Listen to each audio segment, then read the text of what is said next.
Avant de lire la parole, saluons tous nos frères et sœurs qui nous suivent maintenant et ceux qui vont suivre après. Que le Seigneur les bénisse et qu'il bénisse aussi les âmes de tout un chacun. Comme je l'ai dit le matin, j'espère que nous sommes venus avec la soif et la faim d'écouter les paroles du Seigneur. Et c'est dans les paroles du Seigneur que nous avons tous ce dont nous avons besoin. Alors, nous allons lire dans Exode 16. Nous allons parler encore sur notre thème qu'on a introduit la dernière fois. Exode 16. Ici. Nous allons lire le 4e verset. Exode 16, 4. L'Éternel dit à Moïse, « Voici, je ferai pleuvoir pour vous du pain du haut des cieux. Le peuple sortira et en ramassera, jour par jour, la quantité nécessaire, afin que je le mette à l'épreuve et que je vois s'il marchera ou non, selon ma loi. Amen. » Dieu notre Père, nous venons de lire ta parole, Seigneur. Ta parole, ô Dieu, que lorsque tu as prononcé ça, Père Saint, tu avais dit que tu voulais voir si le peuple mettra tes paroles en pratique. Tu veux voir si ton peuple mettra, Père Saint, ta loi en pratique, ô Dieu. Et nous voici, Seigneur, ce matin. Nous sommes cet Israël spirituel, ô Dieu, que tu as fait sortir du monde. Et que ce matin, Père éternel, tu nous donnes encore tes lois, tu nous donnes encore tes préceptes, Seigneur. Ce que nous demandons de toi, Père, c'est que chacun d'entre nous puisse être trouvé digne, ô Dieu, d'avoir mis ta loi en pratique. C'est pourquoi, Seigneur, nous venons, pour que tu nous enseignes, Seigneur, tes préceptes, pour que tu nous apprennes, ô Dieu, quelle est ta volonté dans notre vie. Seigneur, viens, Père éternel, et parle-nous ce matin par ton serviteur, qui est seulement un vase que toi tu vas utiliser. Et Père éternel, que ton Esprit, Seigneur, nous parle. Ton Esprit qui connaît la profondeur de mon cœur, la profondeur de nos âmes, Seigneur Jésus. Les requêtes, ô Dieu, qui t'ont été adressées, ô Dieu puissant. Seigneur, nous venons à toi. Pardonne, Seigneur, tout ce que nous sommes, ô Dieu. Car qu'est-ce que l'homme, Père éternel, pour que nous puissions venir devant toi et que, Seigneur Jésus, nous puissions, ô Père éternel, prévaloir de quelque chose. Nous confions en toi, Seigneur Jésus. Nous savons, Père Saint, que tu feras au-delà de nos demandes, Seigneur Jésus. Nous croyons, Père éternel, que tu es au milieu de nous, car toi qui as dit que là où 2 ou 3 s'assemblent en mon nom, je suis au milieu de Seigneur. Et ce matin, nous sommes assemblés au nom de Jésus-Christ. C'est pourquoi, ô Dieu, nous t'invitons à venir et à accomplir, Seigneur Jésus, ta promesse. Seigneur, prends le contrôle de tout. Guéris les malades, Seigneur, au milieu de nous, Père éternel. Donne la force, Seigneur, à ceux qui sont faibles, Père éternel. Fortifie, Seigneur Jésus, et rappelle-nous, Père éternel, ce que nous sommes. Seigneur, nous te le demandons et nous croyons, Père éternel, en toi, car lorsque nous te demandons, Seigneur Jésus, tu nous réponds. Merci, Père Saint, car c'est en ton Saint nom, Jésus-Christ, que nous avons ainsi prié ce matin. Amen. On nous asseoir.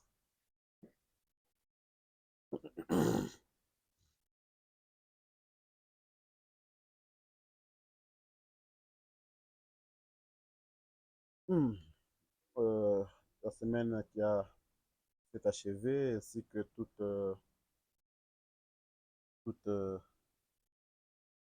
la semaine à partir du dimanche passé, nous avons parlé sur la manne, un type du Saint-Esprit. Nous avons parlé de ce thème-là, la manne qui est un type du Saint-Esprit, et euh, nous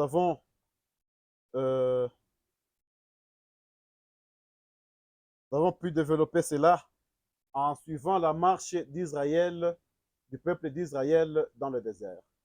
Nous avons vu que le peuple d'Israël dans le désert, un jour, ils ont eu faim. Et quand ils ont eu faim, ils ont crié, ils se sont lamentés contre Moïse qui était le serviteur que Dieu avait envoyé. Quand le peuple a eu faim, nous avons vu qu'il a parlé à l'Éternel. Et l'Éternel a parlé à Moïse. Il a dit à Moïse quoi? Il a dit que je veux envoyer Je vous donnerai de la nourriture. Mais cette nourriture, je vous la donnerai. Mais ça sera aussi la façon de mettre à l'épreuve ceux des enfants d'Israël pour voir est-ce qu'ils vont répondre à mes exigences. Est-ce qu'ils seront fidèles à ma loi? Est-ce qu'ils seront fidèles à ce que je leur donnerai comme loi? Et nous avons vu ensemble que les enfants d'Israël n'ont pas suivi, n'ont pas été fidèles à ce que le Seigneur a donné comme instruction. Quand Dieu leur a dit de prendre ne fût-ce que la quantité suffisante, nécessaire pour une journée, les enfants d'Israël, la Bible nous dit, il y a ceux-là qui en ont pris beaucoup, il y a d'autres qui en ont pris peu. Lorsque le Seigneur leur a demandé que le week-end qu'ils en prennent le double, et d'abord avant ça, le Seigneur leur dira de ne pas garder cette nourriture jusqu'à demain matin. Mais les enfants d'Israël n'ont pas suivi toutes ces choses-là. Qu'est-ce qu'ils ont fait? Ils ont gardé pour voir comment ça va être. Notre Dieu, ce n'est pas quelqu'un dont on fait les essais et les erreurs. La parole de Dieu, c'est cette parole-là qui n'a ni commencement ni fin. C'est cette parole-là que lorsque Dieu parle, il nous demande une seule chose, c'est de pouvoir mettre en pratique ce qu'il demande. Ce n'est pas essayer de voir si. Ce n'est pas comme ça qu'on traite avec Dieu. Quand Dieu parle, il demande à ce que le peuple le suive. Il demande à ce que le peuple croit. Il demande à ce que nous puissions mettre en pratique ce qu'il a dit. C'est pourquoi la chanson a dit qu'il est sévère dans ses exigences. Quand Dieu donne ses exigences, il demande à ce que le peuple puisse seulement se plier à cela. Il ne demande pas à ce que nous puissions essayer pour voir est-ce que ça va marcher ou pas. La loi de Dieu était de ne pas garder la manne jusqu'à demain matin. Parce que demain, Dieu devrait prendre soin de demain. Dieu voulait voir est-ce que ce peuple va me croire que je vais prendre soin d'eux chaque jour de leur vie. Est-ce que ce peuple aura cette foi-là et de savoir que ce n'est pas par notre force à nous, ce n'est pas par quelque chose que nous pouvions faire, mais c'est la puissance de Dieu, c'est la parole de Dieu, c'est la volonté de Dieu qui nous guide. Et c'est cette parole de Dieu-là qui nous donne même ce dont nous avons besoin journalièrement. Si on pouvait demander à quelqu'un de maintenir une population d'environ 2 millions de gens dans le désert pendant une année, pendant 2 ans, pendant 3 ans, pendant 10 ans, pendant 40 ans, quelles sont les ressources qu'on devrait mettre en place pour que tous ces gens-là puissent manger, puissent boire? Quelles sont les ressources qu'on devrait mettre en place pour que ces gens puissent être guéris quand ils tomberaient malades? Quelles sont les ressources qu'on devrait mettre en place pour que ces gens-là puissent s'habiller, les souliers, les habits? Je ne pense pas qu'il y ait quelqu'un qui pouvait être en mesure de répondre à cela. Il fallait que ce soit seulement notre Dieu Tout-Puissant. Et ce Dieu-là, qu'est-ce qu'il a fait? Il a demandé à ce que le peuple puisse croire en lui chaque jour. Il a demandé à ce que le peuple puisse croire en lui chaque jour. Qu'il prendra soin encore de nous aujourd'hui, comme il l'a fait hier. C'est pourquoi Dieu ne leur a pas demandé de faire des stocks. Il leur a demandé seulement de lui être fidèle, de croire en lui, de lui faire confiance. Et le week-end, comme il y avait sabbat, la manne qui ne faisait pas plus de 24 heures, on a vu que Dieu leur a demandé de prendre pour 2 jours. Et cette manne-là, demain matin, elle n'était pas pourrie. Pourquoi? Parce que c'était la parole de Dieu. La parole de Dieu, on ne l'explique pas. La parole de Dieu, on la croit. Cette même manne-là, qui hier, ça ne pouvait pas dormir, est arrivée le matin, mais aujourd'hui, parce que Dieu a prononcé une parole, cette manne-là est devenue encore nouvelle. Le matin, ils se sont réveillés, ils ont trouvé que la manne n'était pas pourrie. Il y avait une autre 3e manne. Le Seigneur leur a donné. Il dira, maintenant, je sais que vous êtes dans ce désert. Parce que dans le désert, Dieu a fait beaucoup de choses avec le peuple d'Israël. Il pouvait leur faire marcher, leur faire traverser le Jourdain. Il dit, mais un jour, vos enfants apprendront que vous avez marché dans le désert. Un jour, vos enfants apprendront que vous avez traversé le Jourdain. Mais ils vous diront, Père, comment cela s'est passé? C'est là où nous avons parlé que notre Dieu, c'est ce Dieu-là qui prend soin non seulement des parents, mais il prend aussi soin de ses descendants. Il prend aussi soin des enfants des enfants.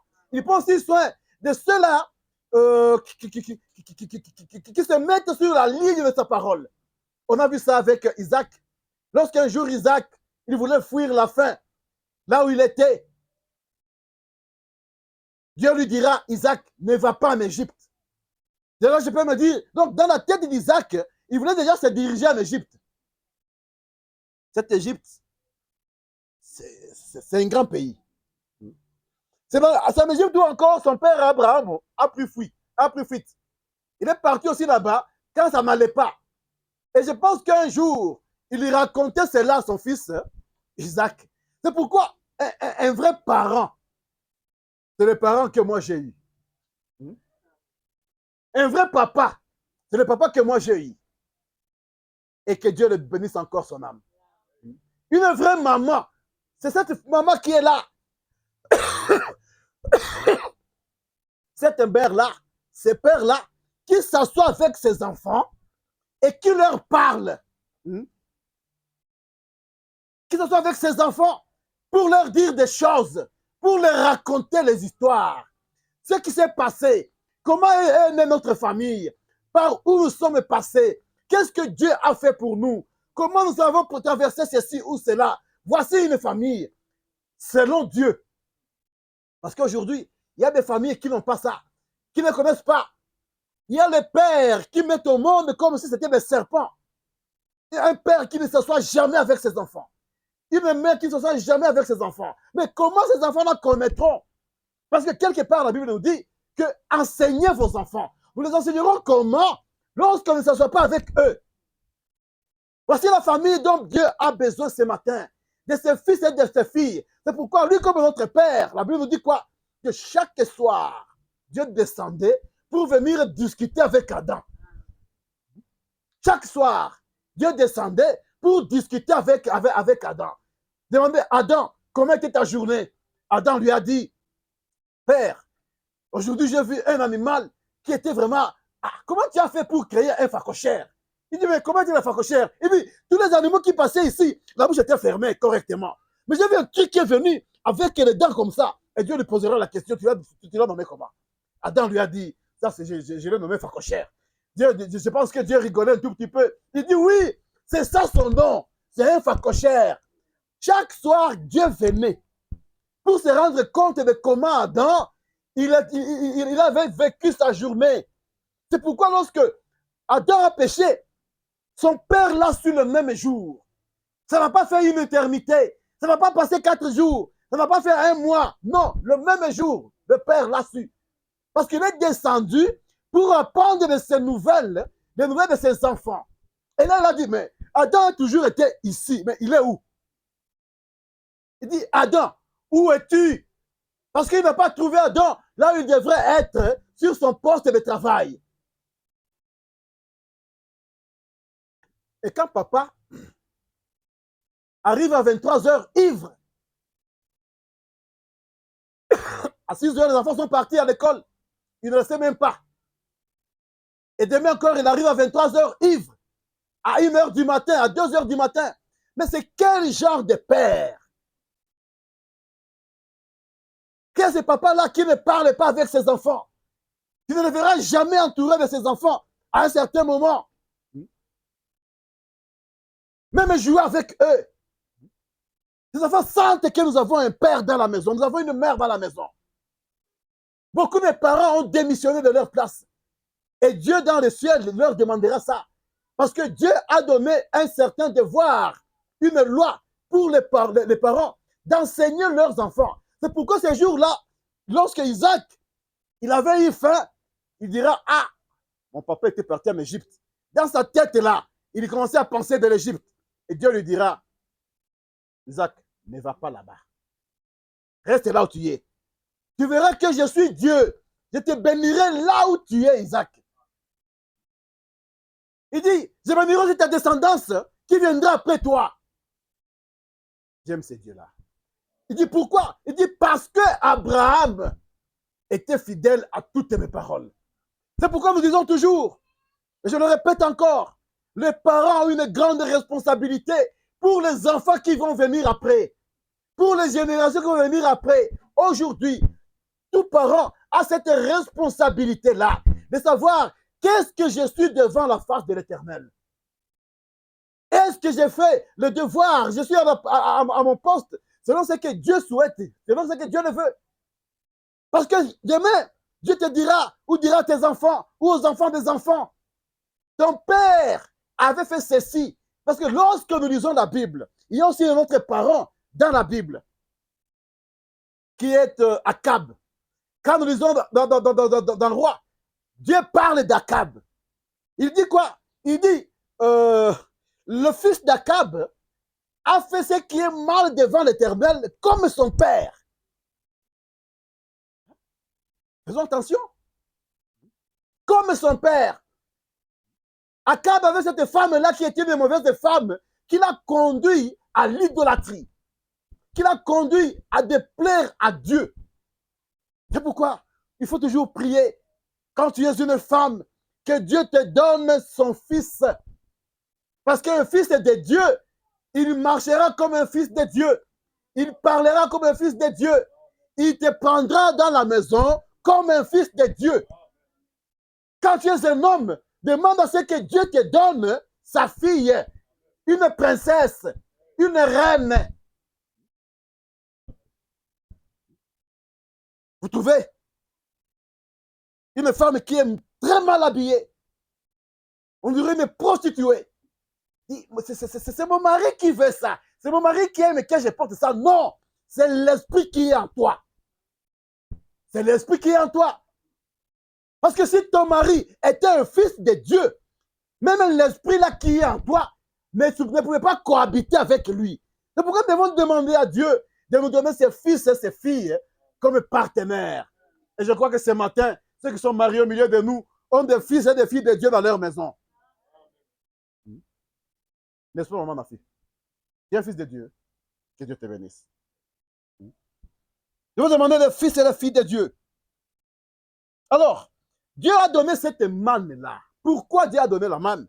Dieu a donné la manne comme cette nourriture-là, dont chaque jour, pendant 40 ans, imaginez un tout petit peu, pendant 40 ans, alors on nous dit, il y avait à peu près 2 millions de gens.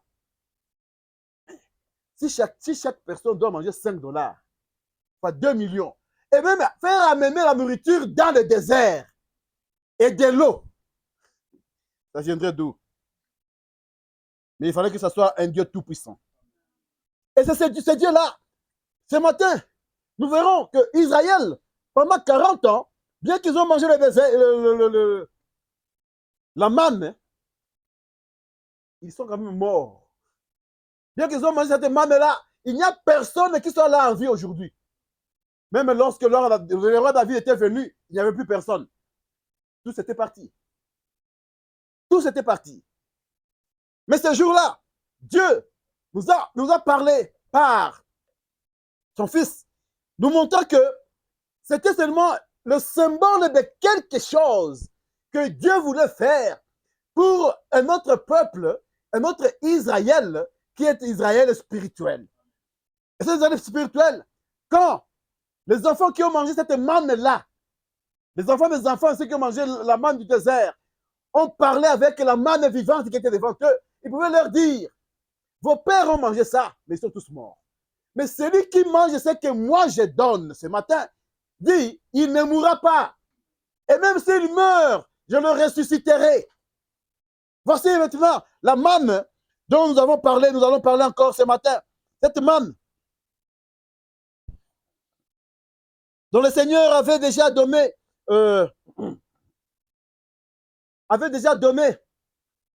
c'était une autre catégorie de manne dont on a parlé, qui était la manne qui était cachée, qui était la manne dont le Seigneur avait dit, vous garderez ceci pour les enfants de vos enfants, pour vos descendants qui viendront. C'est une manne qui n'a pas fait 2 jours, qui n'a pas fait une journée, mais une manne qui devrait rester devant la présence du Seigneur. Et chaque fois qu'un sacrificateur était nommé et qu'il pouvait y entrer, frère David nous dit, il pouvait goûter à cette manne-là, qui était la première manne qui était tombée, qui n'était pas quelque chose de fabriqué, qui n'était pas quelque chose qui était fait de la main de l'homme.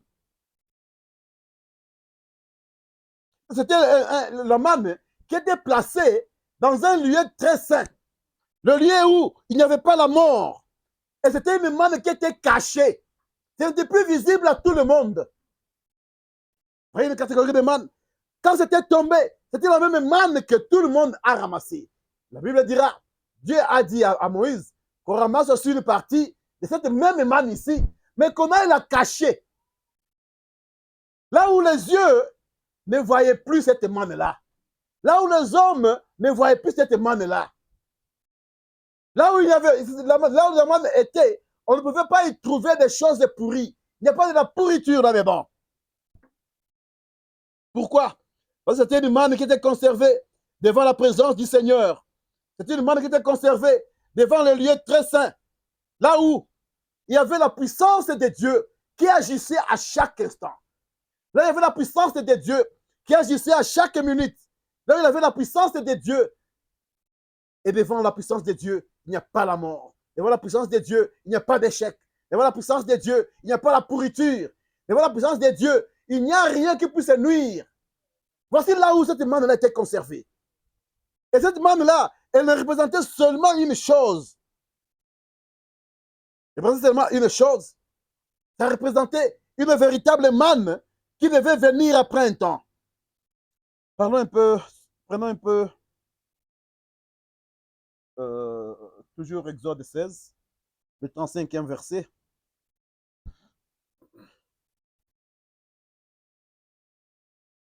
On dit ceci. Les enfants d'Israël mangèrent la manne pendant 40 ans, jusqu'à leur arrivée dans un pays habité. Ils mangèrent la manne jusqu'à leur arrivée aux frontières du pays de Canaan.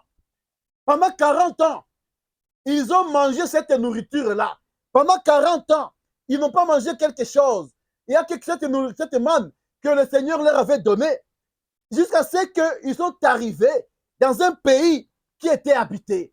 Jusqu'à ce qu'ils sont arrivés à la frontière du pays qui était habité. Ils ont la Bible dans Jean 14. Jean 14.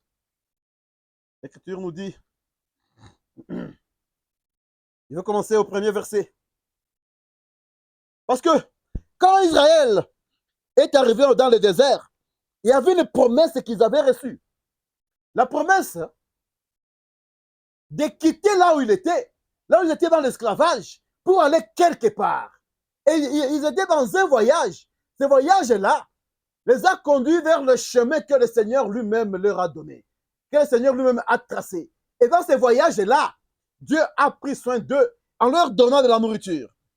Et nous aussi, comme Israël spirituel ce matin, nous avons reçu une promesse. Dans Jean 14, verset 1, l'Écriture dit que votre cœur ne se trouble point. Ce matin, je vais demander à quelqu'un que ton cœur ne se trouble point. Que le cœur du petit nouveau tabernacle ne se trouble point. Pourquoi? Il dit, croyez en Dieu et croyez en moi.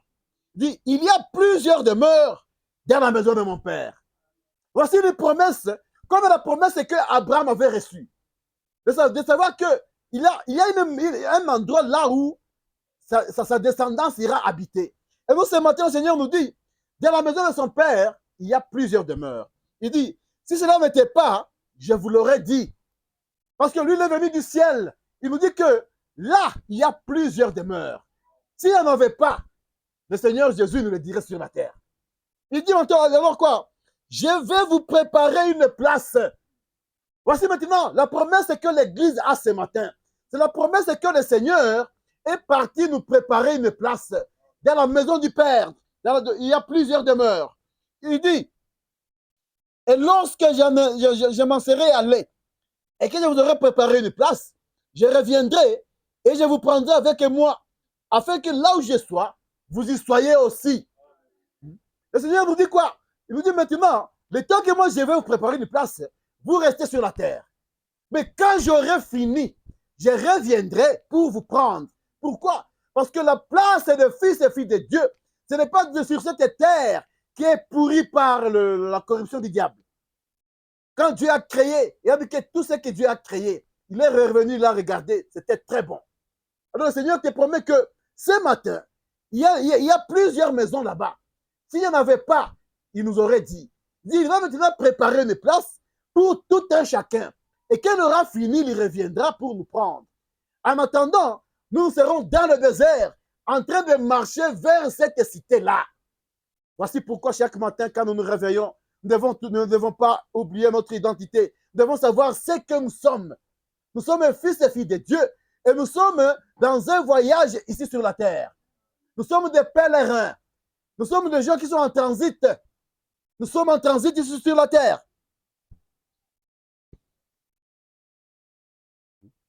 Et pendant que nous sommes ici,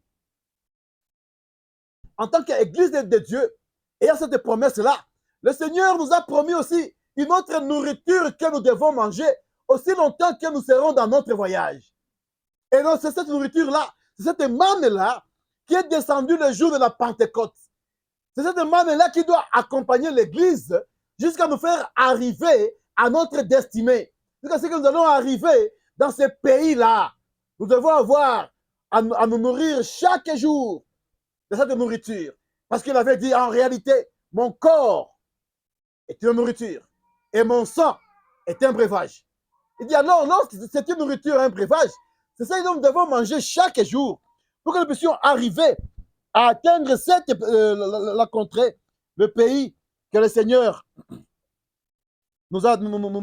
est parti nous préparer.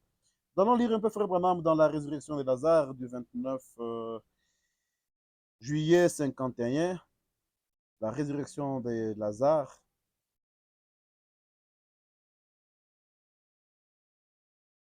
Le paragraphe 64b. Résurrection de Lazare, 64b. Voilà ce que le prophète nous a dit là-bas. 64b. On dit ceci.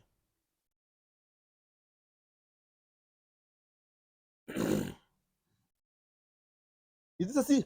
Regardez cette manne qui descendait. Quel beau type de notre Église aujourd'hui. De même que Dieu avait conduit Israël dans le naturel, il conduit l'Église aujourd'hui dans le spirituel. La même chose que Dieu a fait avec Israël dans le naturel. Aujourd'hui, il est en train de le faire avec nous, l'Église, mais dans le spirituel. Et la manne qui descendait là-bas, c'est le type du Saint-Esprit que l'Église doit avoir ce matin. Il dit, suivez alors ceci. Alors, quand ils ont traversé la mer Rouge, tous les chefs de corvée étaient morts. La mer Rouge, le sang de Christ. L'homme qui passe par le sang est sanctifié des choses du monde. Israël devrait d'abord traverser la mer Rouge pour être séparé de tout ce qui était de l'Égypte. Parce que, souvenons-nous, le Seigneur a dit qu'il les a conduits vers la route vers l'Égypte, la mer Rouge. Il a dit quoi? Il y avait un chemin qui était un raccourci pour arriver en Canaan, dans la terre promise. Mais le Seigneur a dit à Moïse, si je le fais passer par ce chemin et que ce peuple rencontre le combat ici devant, ils vont fuir. Ils voudront retourner en Égypte. C'est pourquoi Dieu a tracé un chemin pour que ce peuple ne retourne jamais en Égypte. Parce que pour retourner en Égypte, il fallait que ce peuple-là traverse encore la mer Rouge. Parce que pour traverser la mer Rouge, c'était un miracle que Dieu seul a commis. C'était un miracle que Dieu seul a fait que ce peuple a pu traverser cela. Et la parole nous dit ainsi, ce matin, lorsque nous aussi nous traversons le sang de Jésus-Christ, le peuple est sanctifié de toutes les choses du monde. Quelqu'un qui a traversé le sang de Jésus-Christ, quelqu'un qui a cru et a suivi les recommandations telles que Dieu l'a données, ce n'est plus cet homme-là ou cette femme-là qui peut retourner dans les choses du monde. Mais il est sanctifié par le sang de Jésus-Christ. Et désormais, Les choses du monde sont une saleté pour lui. Il dit, il se tient sur le rivage, par ici, d'un nouveau pays, un nouveau peuple. Là, on devient un nouveau peuple. On devient quelqu'un qui n'est pas tel que le monde peut le souhaiter. Tu n'es pas cette femme-là, cet homme-là que tu étais hier. Mais tu dois devenir quelque chose. Lisons un peu 2 Corinthiens 14, 5, 17. 2 Corinthiens 5, 17. 2 Corinthiens 5, 17. La Bible dit ceci. 2 Corinthiens 5, 17. Ça vous dit, si quelqu'un est en Christ, et comment on entre en Christ? Par son sang. C'est ça le chemin. Parce que lui, il a dit que je suis le chemin. Alors l'Écriture dit, si quelqu'un est en Christ, j'ai perdu un peu, il est une nouvelle créature. Il dit, les choses anciennes sont passées, voici toutes les choses est devenues nouvelles. Ce sont ces hommes-là, ces femmes-là, qui sont sortis de l'Égypte, qui sont sortis de l'Égypte spirituelle, qui sont sortis de ce monde qui est l'Éden de Satan. Et la Bible nous dit que si quelqu'un est en Christ ce matin, il est devenu une nouvelle créature. Les choses anciennes sont toutes passées. Et voici toutes les choses sont devenues nouvelles. C'est un homme, quand il parle, on peut trouver que cet homme a changé. C'est une femme, quand elle parle, quand elle passe, quand elle marche, on peut trouver que cette femme, elle n'est pas ce qu'elle était hier. Pourquoi? Parce que cette femme a rencontré le Christ. Elle est devenue une nouvelle femme. Il est devenu un nouveau homme. Il est devenu un nouveau jeune. Il est devenu quelqu'un qui marche selon ce que Dieu lui a donné, selon ce que Dieu recommande. On est une nouvelle créature. Il dit, les choses anciennes sont toutes passées. Et voici toutes les choses sont devenues nouvelles. Et comment les choses deviennent nouvelles? Seigneur, comment on arrive à cela? Comment on arrive à être nouveau? Qu'est-ce qui se passe avant qu'Israël puisse atteindre la nouveauté de leur nouvelle vie avec l'expérience de Dieu? Ils ont traversé quelque chose. Ils devraient manger leur Pâques. Ils devraient manger là en Égypte. Ils devraient voir que un agneau devait être immolé. Mais cet agneau-là n'a pas fait que ces Israélites-là ne meurent pas dans le désert. Parce que c'était seulement l'ombre de ce qui devrait venir. C'est pourquoi quand nous lisons dans Apocalypse 5, Apocalypse 5, le 9e verset nous dit ceci.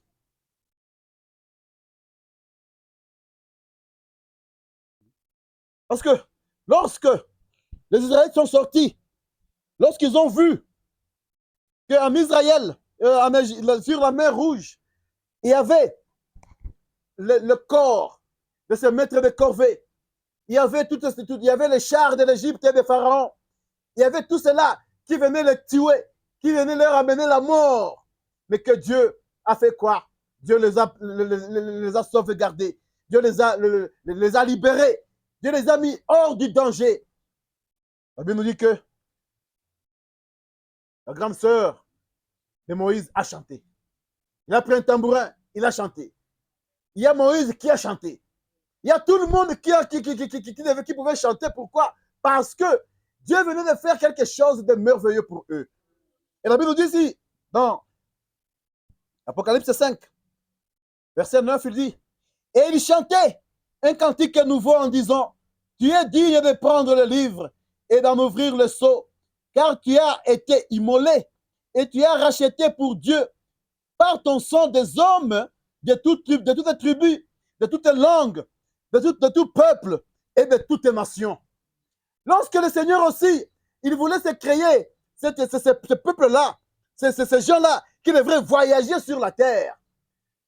Ce n'était pas seulement Israël à qui le Seigneur est parti prendre cela.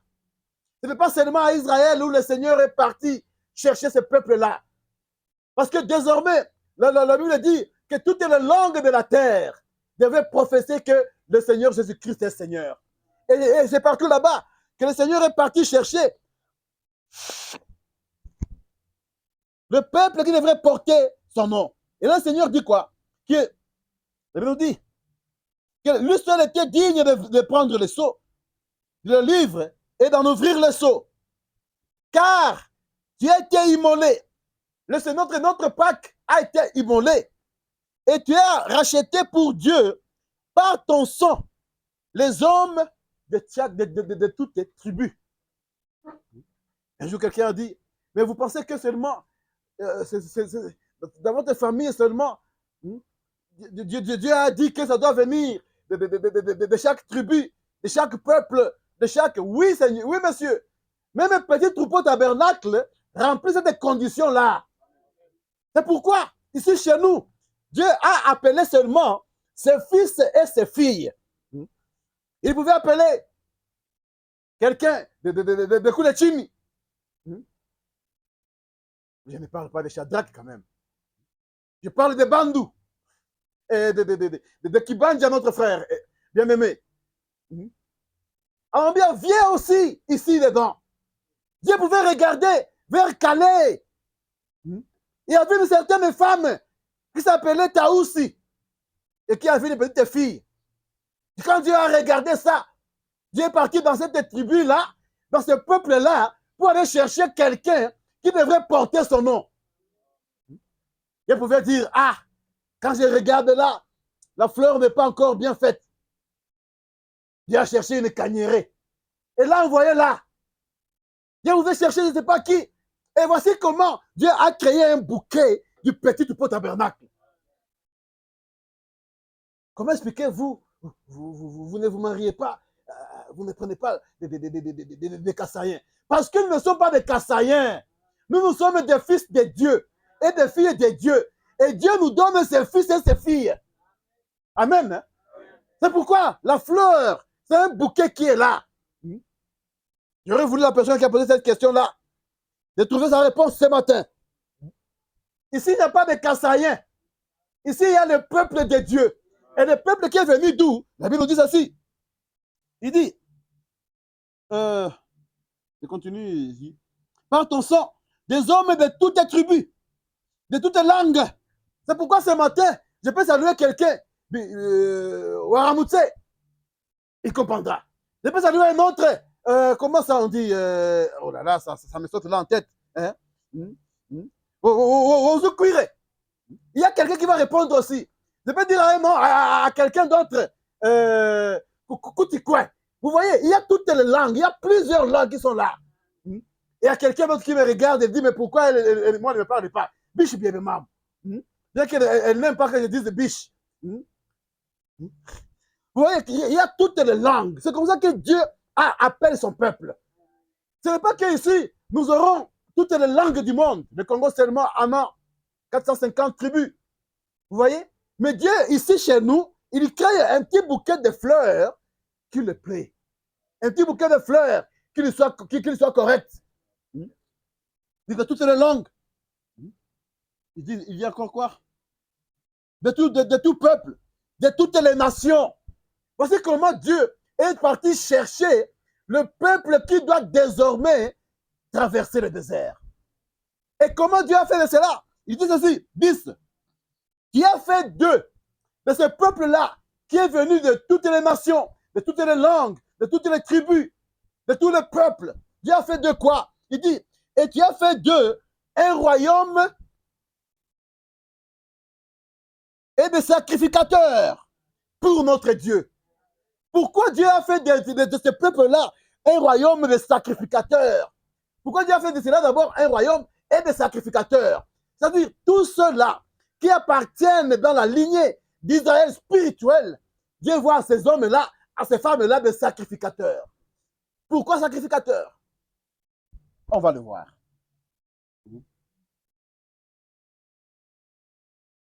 La Bible dit que ils régneront sur la terre. Mais ce n'est pas ici. Parce que le Seigneur a dit, si c'était ça ici, mon Père aurait envoyé des myriades de personnes, des anges, pour combattre pour moi. Mais ce n'est pas de ça. Un royaume et des sacrificateurs pour Dieu. Disons, frère Branham, dans la même prédication de la résurrection de Lazare, paragraphe 69, vous savez qu'il parle de sur ça, paragraphe 69. Il dit, et chaque sacrificateur savait qu'en devenant sacrificateur, il avait le droit de goûter de la manne originelle qui était tombée au début. Vous voyez ça? Chaque sacrificateur, quand Dieu avait gardé la manne dans le lieu très saint, il y a seulement une certaine catégorie de gens qui pouvaient goûter à ça. Et cette catégorie-là était constituée de qui? Des sacrificateurs. Et le prophète nous dit ici, et puis chaque sacrificateur savait qu'en devenant sacrificateur, il avait le droit de goûter de la manne originelle qui était tombée là au début. La première manne là qui était tombée était quand le Seigneur a demandé qu'on le garde quelque part. C'était réservé pour les sacrificateurs. C'est pourquoi aujourd'hui, Dieu nous a fait un royaume de sacrificateurs. Pourquoi nous sommes un royaume de sacrificateurs? Parce qu'il y a une certaine nourriture que nous devons manger qui est réservée seulement aux sacrificateurs. Est-ce que je me fais comprendre? Il y a une nourriture qui est réservée seulement aux sacrificateurs. Disons Hébreux chapitre 10. Hébreux chapitre 10.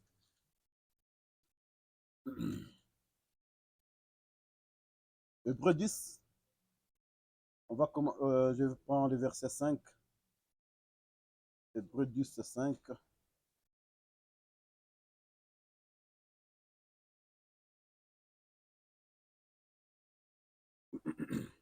La Bible dit, Hébreux 10.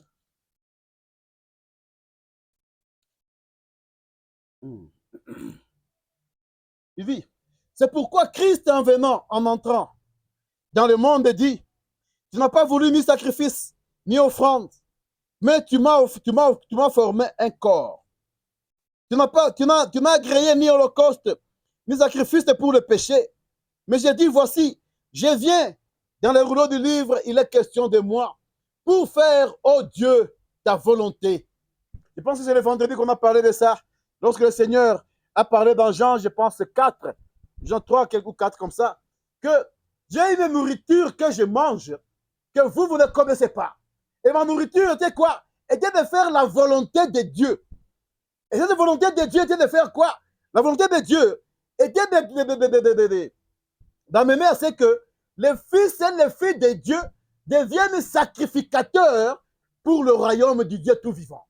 C'est pourquoi il dit ici que Dieu, en venant sur la terre, Dieu n'a pas agréé ni sacrifice, ni offrande, mais il lui a formé un corps. Pourquoi un corps? Parce que le corps devait avoir le sang. Et ce sang-là devait payer le prix pour le péché que le Fils et les filles de Dieu ont commis sur la terre. Le Fils et les filles de Dieu étaient séparés de Dieu par un voile.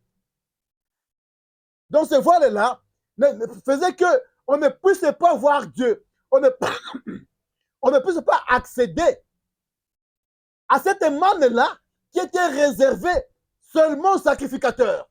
Maintenant, aujourd'hui, Dieu a appelé le peuple de plusieurs nations, de plusieurs langues, de plusieurs peuples, de plusieurs tribus, pour que ces gens-là soient des sacrificateurs pour Dieu. Maintenant, s'ils sont sacrificateurs, ils doivent consommer la manne. Maintenant, pour consommer la manne, comment ils vont y arriver? Il y a un voile qui était en train de garder la manne. Il y a un voile qui protégeait la manne. On continue.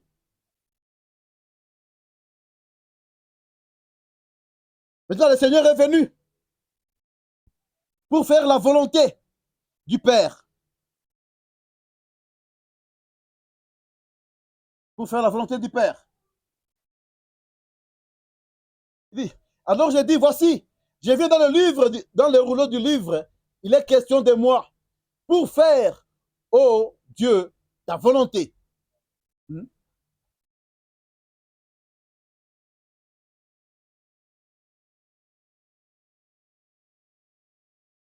Et quand il est venu pour faire la volonté de Dieu, la volonté de Dieu était de créer, était de faire des fils et des filles de Dieu, de les appeler, d'être de nouvelles créatures, comme nous l'avons dit, d'être de nouvelles créatures, comme nous l'avons vu, là dans Corinthiens, je pense. Donc les choses anciennes doivent passer. Parce qu'un sacrificateur, quand nous voyons dans la Bible, quand il devrait aller dans le lieu très saint, il devait d'abord se sanctifier, il devait d'abord se purifier, il devait d'abord ôter tout ce qui était du monde extérieur pour qu'il soit digne d'entrer devant la présence du Dieu Tout-Puissant. Faute de quoi, cette personne devrait mourir. Faute de quoi, cette personne, on la tirerait seulement parce que la vie devait sortir d'elle. Parce que devant Dieu, il n'y a rien d'impur qui entre. Devant Dieu, il n'y a rien d'impur qui va. Tout ce qui doit entrer devant Dieu doit être sanctifié, doit être purifié. C'est pourquoi le Seigneur a créé un voile qui devait séparer la sainteté de Dieu d'avec le monde extérieur, qui était le monde du péché. Le monde extérieur, qui est le monde de l'incrédulité, le monde des doutes, le monde de ceux-là qui ne reconnaissent pas la puissance de Dieu, le monde de ceux-là qui ne marchent pas selon les préceptes et les lois que l'Éternel, notre Dieu, a placées. Et Dieu a caché cela par un voile.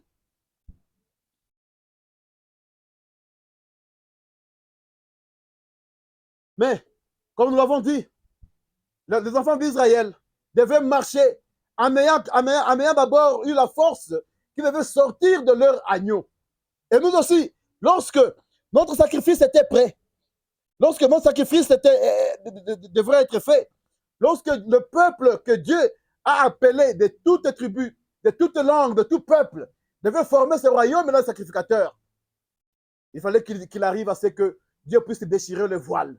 Il fallait que ce peuple-là puisse entrer dans le lieu très saint et aller consommer ce que le Seigneur a conservé là-bas. Voyons Marc 16, Marc 15. Marc 15, 37. Marc 15, 37. Voyons ce qui est là. Qu'est-ce que le Seigneur, l'Écriture nous dit là? Marc 15, 37.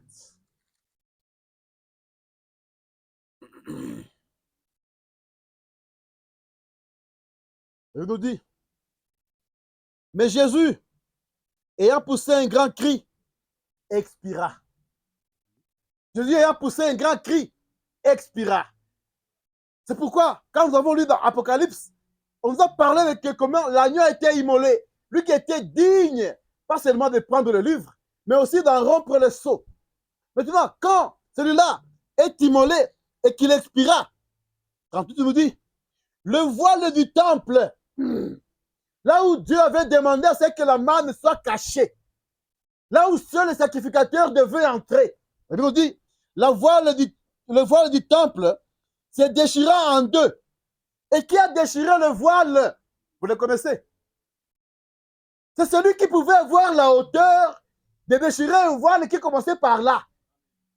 Frère Madame nous dit, c'est Dieu qui a déchiré ça. Parce que c'est parti de haut en bas. Il n'y a aucun homme qui avait cette hauteur-là pour qu'il prenne le voile au-dessus, là-bas, qu'il le déchire.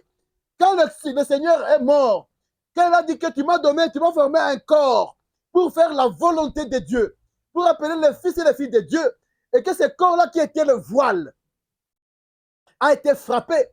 Dieu directement a déchiré aussi le voile physique qui était là ce jour-là. Du haut en bas, la Bible nous dit, le voile du temple se déchira en deux, depuis le haut jusqu'en bas. Pourquoi? Parce que désormais, il y a quelque chose qui était en train d'être fait. Voyons cela dans Hébreux 10. Là où nous étions, Hébreux 10, nous allons prendre le 19e verset. Hébreux 10, 19, ça nous dit ceci. Le voile est déchiré. Le Seigneur l'a déchiré du haut en bas. Maintenant, c'est déchiré. Qu'est-ce que c'est fait maintenant? Et ainsi, l'Écriture nous dit. Ainsi donc, frères, puisque nous avons au moyen du sang de Jésus une libre entrée dans le sanctuaire. Le sanctuaire était réservé aux seuls sacrificateurs. Mais maintenant, Dieu vient de faire un royaume dont tout le monde est sacrificateur. Et ce royaume-là, maintenant, est-ce qu'il faut que qu'il y ait des polémiques pour entrer. Dieu dit non. L'Écriture nous dit, ainsi donc frère, parce que nous avons au moyen du sang de Jésus une libre entrée dans le sanctuaire. C'est-à-dire chacun maintenant de ces sacrificateurs-là, de ce royaume-là, peut entrer dans le sanctuaire, peut entrer dans le lieu très saint. Et là, maintenant, il y a quoi? Il y a quelque chose que Dieu a gardé là-bas. Il y a quelque chose de très particulier que Dieu a gardé là-bas. Disons un peu, continuons la lecture. Dit, par la route nouvelle et vivante, il y a une route nouvelle et vivante qu'il a inaugurée pour nous au travers du voile, c'est-à-dire de sa chair. Et nous aussi. Et nous avons un souverain sacrificateur établi sur la maison de Dieu. Il dit maintenant quoi? Il dit, approchons-nous donc. C'est une invitation qui vous est faite ce matin. C'est une invitation qui nous est faite ce matin. De nous approcher. Avec un cœur sincère. Dans la plénitude de la foi. Le cœur purifié d'une mauvaise conscience et le corps lavé d'une eau pure. Voici les sacrificateurs que le Seigneur s'est fait. Voici les sacrificateurs qui sont sortis par la mort de Jésus-Christ. Ce sont des gens qui doivent venir, qui doivent s'approcher du trône, qui doivent s'approcher du lieu très saint, du sanctuaire. Mais comment? Avec une conscience. Ça dit quoi? Approchons-nous donc avec un cœur sincère. Là dans ton cœur, là-dedans, est-ce qu'il y a une certaine sincérité? La sincérité seulement ne suffit pas. On a vu ça avec Frère Branham. Il nous dit quoi? Il dit, nous devons être sincères, ayant le Saint-Esprit en nous. Quand Dieu nous appelle, Dieu crée maintenant en nous, d'abord nous avons le salut, et puis maintenant, nous devons travailler pour ce salut-là avec la sincérité du cœur. La sincérité du cœur. Il dit, dans la plénitude de la foi. Sans la foi, il n'y a personne qui puisse être agréable à Dieu. Et c'est de cette foi-là qui fera que dans ton cœur, il y a une sincérité. C'est cette foi-là qui fera que dans ton cœur, il y a cette chose-là qui va mettre Dieu à la place qu'il faut, comme nous l'avons vu le vendredi. Lorsque nous avons l'Esprit de Dieu en nous, le Saint-Esprit, fera que nous puissions mettre chaque chose à sa place. Que Dieu puisse prendre sa place. Que chaque homme, prophète, apôtre, je ne sais pas, pasteur, que nous puissions mettre chacun à sa place. C'est ça le Saint-Esprit. C'est pourquoi si on nous dit quoi? On dit que nous avons, approchons-nous maintenant, avec un cœur sincère, de la plénitude de la foi, le cœur purifié d'une mauvaise conscience, le cœur du Fils de Dieu. C'est un cœur qui est purifié, c'est un cœur qui est lavé, c'est un cœur. Quand tu marches là, il n'y a rien qui te condamne. Dans ta conscience là, il n'y a rien qui puisse te condamner. Mais tu marches, sachant que par la force que Dieu m'a donnée, je suis fils de Dieu, je suis fille de Dieu, je suis en train de combattre pour que j'arrive à atteindre cette perfection-là. Je suis en train de faire mon combat selon les règles que le Seigneur a établies. Il dit quoi? D'une mauvaise confiance. Et le corps lavé d'une eau pure. Mais on trouve quoi? Le corps de certains, ils ont fait de leur corps le temple des démons. Ils ont fait de leur corps. La Bible dit quelqu'un qui parle dans les Écritures que prendrai-je le temple du Seigneur, qui est mon corps, et le faire une demeure ou le partager avec une prostituée. Voici maintenant ici, il dit quoi? Que nos corps doivent être lavés d'une eau pure. C'est-à-dire c'est quelqu'un dont, comme on a vu le dimanche passé, je pense, dont le corps, l'âme et l'esprit travaillent pour la gloire de Dieu. Et là, tu ne me diras pas que non, moi je suis chrétienne, hein, je suis chrétien, mais nous avons fait la canson, c'était faux. Ce sont les doctrines des démons. Dieu a besoin de notre corps, de notre âme, de notre esprit, de notre conscience. Mais que nous puissions marcher avec une conscience pure. Et il n'y a qu'un fils de Dieu, une fille de Dieu qui peut atteindre ce niveau-là. Là où tu marches, ta conscience ne te condamne pas. C'est là où même l'Écriture dit, si je ne mange pas quelque chose, et il y a si moi je mangeais tout, mais il y a ma soeur, si je mangeais cela, pour raison de conscience, pour que je ne puisse pas la mettre en difficulté ou le mettre en difficulté, je peux ne pas manger.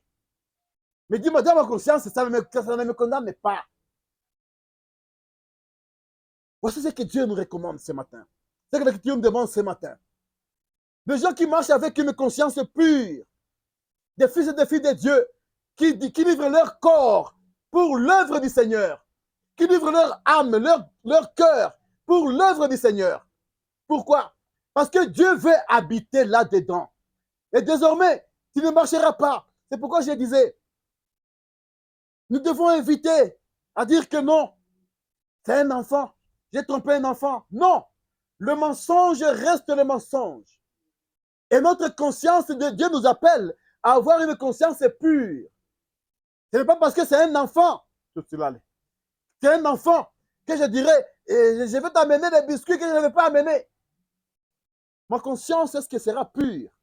Mais Dieu a besoin d'une conscience pure pour les gens qui constituent le royaume et les sacrificateurs que le Père lui-même est parti se chercher par son sang. Voici le prix qui a été payé pour faire partie de ce royaume-là. Le sang du Fils de Dieu, le sang du Fils unique de Dieu. Alors, prendrons-nous des choses avec légèreté?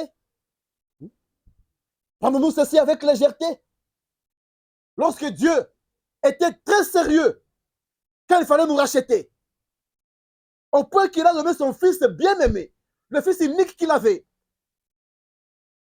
Au point qu'à un certain moment, le fils a dit, Père, s'il était possible que ceci passe, que je ne libère pas mes frères, que je ne les fasse pas sortir de là où ils sont dans le péché, qu'ils restent là et que le royaume reste sans sacrificateur. Mais face à cela, il a dit, Seigneur, il a dit, Père, ne suis pas ce que je t'ai dit, que ta volonté se fasse. Mais pour cela, devons-nous être des hommes et des femmes qui marcheront avec légèreté sur des choses qui concernent le royaume de Dieu? Non, messieurs. Non, messieurs. Nous devons être dans le sérieux.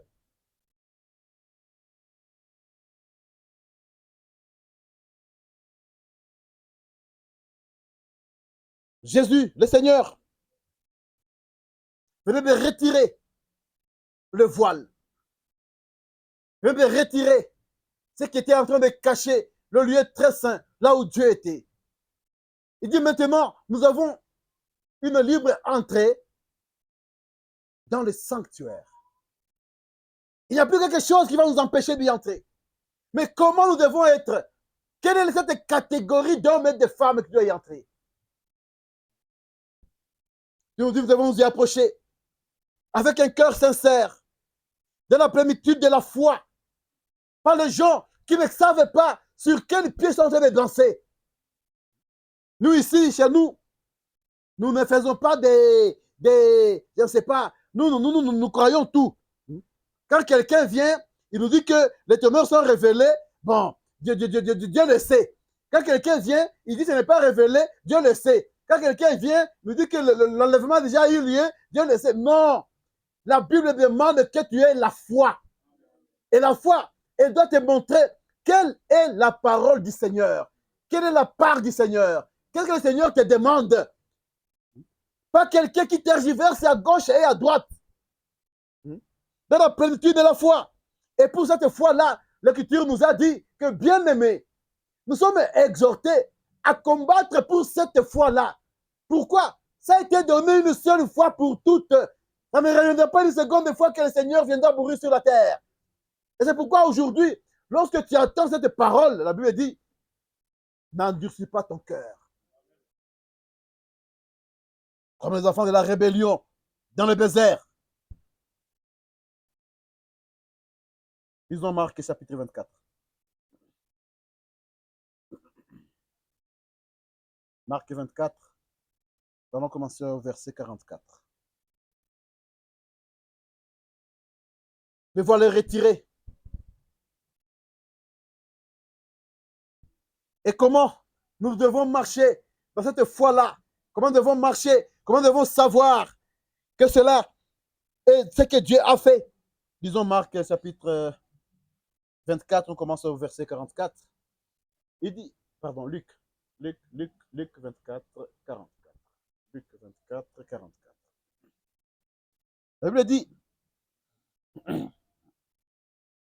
puis il leur dit, ici c'est le Seigneur, ici c'est le voile, avait déjà été déchiré. Le corps du Seigneur a déjà subi et l'ouverture est faite déjà. Là où le Seigneur a dit, là où la parole dit, entrons maintenant. Et le Seigneur, qu'est-ce qu'il dit? Il dit, puis il leur dit, c'est là ce que je vous disais lorsque j'étais encore avec vous, qu'il fallait que s'accomplisse tout ce qui est écrit de moi. S'il y a quelque chose dont on a besoin, c'est ce que l'Écriture a dit. Que nous disent les Écritures? Le Seigneur le ressuscite, il n'apporte pas de nouvelles choses, il n'apporte pas de nouvelles révélations, il n'apporte pas une inspiration nouvelle, mais il dit tel que les Écritures le disent. Ici bien, il se place sur ce qui est écrit. Voici là où le Seigneur nous donne le fondement, comment le chrétien doit marcher. Il ne marche pas selon des choses qui sont en dehors des Écritures. Il dit quoi? Il dit, puis il leur dit, c'est cela ce que je vous disais, lorsque j'étais encore avec vous, qu'il fallait que s'accomplisse ce qui est écrit de moi, dans la loi de Moïse, dans les prophètes et dans les psaumes. Voilà, voici là où le Seigneur est parti chercher ce qui le concernait. Il n'est pas parti chercher ça quelque part ailleurs. Non, non, c'est dans ce qui est écrit. Parce que nous avons vu ça, que Dieu l'a fait par sa propre main. On ne va pas y entrer. Et il leur dit, ainsi il est écrit. Ainsi il est écrit quoi? Que le Christ souffrirait et qu'il ressusciterait de mort le troisième jour.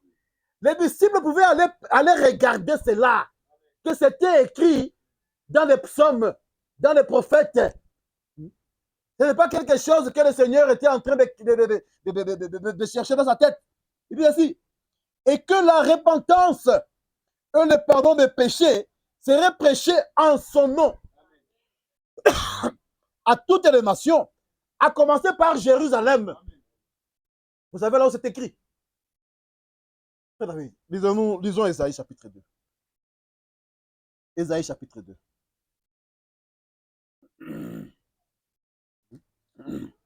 Et que la repentance et le pardon des péchés seraient prêchés où? En commençant par Jérusalem. Voyons Ésaïe chapitre 2. Le 3e verset. Ça nous dit quoi là? Ésaïe 2, 3. Je pense que c'est ça. Il dit, des peuples s'y rendront en foule et diront, venez et montons à la montagne de l'Éternel, à la maison du Dieu de Jacob, afin qu'il nous enseigne ses voies et que nous marchions dans ses sentiers. Car de Sion sortira la loi, et de Jérusalem la parole de l'Éternel. Et là, il leur dit maintenant que vous devez attendre la parole de l'Éternel selon ce qui est écrit dans les Écritures. Le Seigneur n'allait pas chercher des choses nouvelles à Pana. C'était ce qui était dans les Écritures. Et il dit ceci, vous êtes témoins de ces choses. Et voici, j'enverrai sur vous ce que mon Père a promis. Mais vous, restez dans la ville jusqu'à ce que vous soyez revêtus de la puissance d'en haut. Les Israélites, les disciples ne devraient pas partir. Les Écritures avaient déjà dit quelque chose. D'où devait venir la parole de l'Éternel? On peut lire encore cela dans Michée 4, 2. Mais moi, je continue. Prenons Acte 1, 8. Acte 1, 8. L'Écriture nous dit ceci. Le voile déjà déchiré. Le Seigneur est en train de préparer. Parce que sachant qu'il y a un voyage qui va commencer. Et ce voyage-là, il y a une nourriture dont le peuple aura besoin pour parvenir à supporter tout cet dit. Mais vous, acte 1, 8, mais vous vous réservez de puissance. Le Saint-Esprit survenant sur vous, et vous serez mes témoins à Jérusalem, dans toute la Judée, dans la Samarie, jusqu'aux extrémités de la terre, jusqu'à Goma. Le Seigneur dit, vous serez les témoins. Quand vous aurez reçu le Saint-Esprit, vous serez mes témoins jusqu'à Goma, jusque dans les... on est où là? De Karisimbi, avenue Mamadou. Dieu a besoin de témoins, même ici. Parce que c'est ça ce qu'il a dit dans Actes, qu'il doit attendre à Jérusalem. De là, la parole de Dieu va sortir. Mais ça doit aller encore jusqu'où? Jusqu'aux extrémités de la terre. Et c'est là où la première manne, la manne originelle, est descendue maintenant à Jérusalem. Elle est descendue pour faire quoi? Pour accompagner l'Église durant tout son voyage. Si l'Église, si Israël pouvait marcher pendant 40 ans, combien de temps va durer le voyage que nous sommes en train de passer? Combien de temps va durer cette manne que nous devons avoir?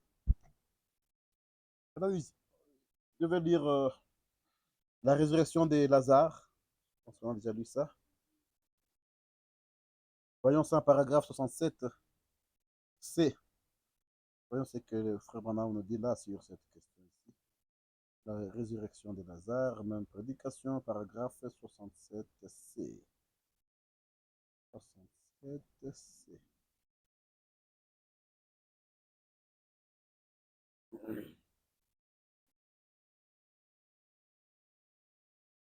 On dit, et vous direz, quand j'ai reçu le baptême du Saint-Esprit, j'avais la joie, la paix, la longanimité. Il dit, qu'en est-il maintenant? Cette expérience des jadis est déjà passée. Qu'en est-il d'une nouvelle aujourd'hui? Il dit, chaque jour, il y ramassait une nouvelle manne.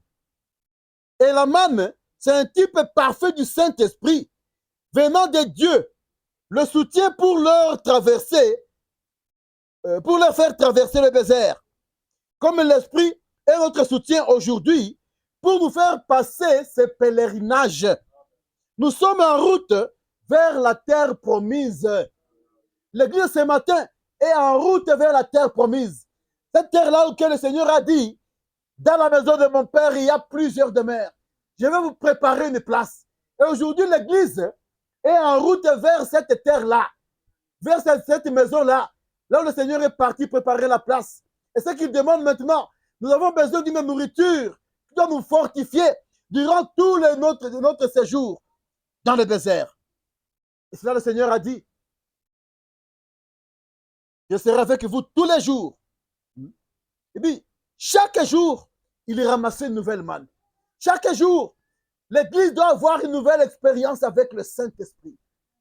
Nous ne devons pas rester là, disant non, j'étais, non. Mais Jésus-Christ est le même hier, aujourd'hui et pour toujours. Ce qu'il était hier, c'est qu'il est aujourd'hui. Ce que tu dois avoir l'expérience aujourd'hui, c'est une nouvelle expérience que Dieu va te donner pour que tu grandisses dans ta foi. Un chrétien, un pèlerin, mais pas cet homme-là qui reste non. À un certain moment, j'ai prié beaucoup. Tu dois prier encore aujourd'hui, plus que ce que tu as prié hier. Tu dois être encore fort aujourd'hui, plus que ce que tu as été hier. Parce qu'il y a le Saint-Esprit, la main de Dieu, qui te fortifie chaque matin. La Bible dit que la bonté de l'Éternel se renouvelle chaque matin. Ce qui était hier, aujourd'hui sera encore nouveau. Nous sommes en route vers cette terre promise. Nous sommes en route vers cet endroit que le Seigneur est parti nous préparer. Comme Israël marchait pour arriver dans cette contrée-là. Ce matin aussi, le peuple de Dieu, l'Église de Dieu, nous sommes sûrs, nous sommes des pèlerins sur cette route-là où nous devons entrer. Le voile est déjà déchiré. Nous devons aller entrer, consommer cette nourriture-là qui va nous donner la force chaque matin. Le Saint-Esprit de Dieu. Nous sommes nourris chaque jour du Saint-Esprit. Chaque jour, nous sommes nourris du Saint-Esprit. Je vais sauter, je prends un paragraphe, c'est C ou c'est D. Il dit, remarquez, et nous sommes nourris chaque jour du Saint-Esprit qui descend du ciel. D'auprès de Dieu, il est doux à nos âmes comme du miel sur le rocher. On dit, je dois consommer cela à chaque heure de ma vie. Dieu t'a envoyé le Saint-Esprit. Dieu vous a envoyé le Saint-Esprit, qui est le jour de la Pentecôte, qui est le même Saint-Esprit ce matin. Le chrétien doit consommer cela, doit en manger chaque heure de sa vie. C'est pourquoi, quand nous mangeons de cela, notre conscience restera pure. Notre cœur sera pur. Nous serons gardés dans la foi. La foi que les apôtres avaient. La foi que ceux-là qui nous ont précédés, ils avaient. Il dit, je dois consommer cela à chaque heure de ma vie, sinon je meurs. Bien-aimés, si nous ne voulons pas mourir dans ce désert où nous sommes aujourd'hui, il y a une seule nourriture que nous devons consommer, c'est le Saint-Esprit. Le Saint-Esprit de Dieu, que Dieu a donné à l'Église, là à la Pentecôte. C'est le même Saint-Esprit ce matin. Il dit, c'est vrai, cela doit venir vers moi, sinon je peux mourir, sinon je ne peux vivre. Si nous voulons la vie ce matin, si nous voulons la vie là maintenant, c'est de consommer seulement le Saint-Esprit de Dieu. C'est de se demander, est-ce que je garde la foi que le Seigneur a envoyée sur la terre? Est-ce que je marche selon ce que les apôtres Pierre, Paul, les Philippe, ceux qui étaient là à la Pentecôte, là où la parole de Dieu devrait venir, est-ce que je garde cette parole-là pure? Aujourd'hui, je marche avec les choses telles que les hommes veulent le faire. Ce qui est beau aux yeux. Ce qui ne reflète pas la parole de Dieu. Mais ce qui nous plaise à nous. Ils ont 75, même prédication. La frère nous dit ceci.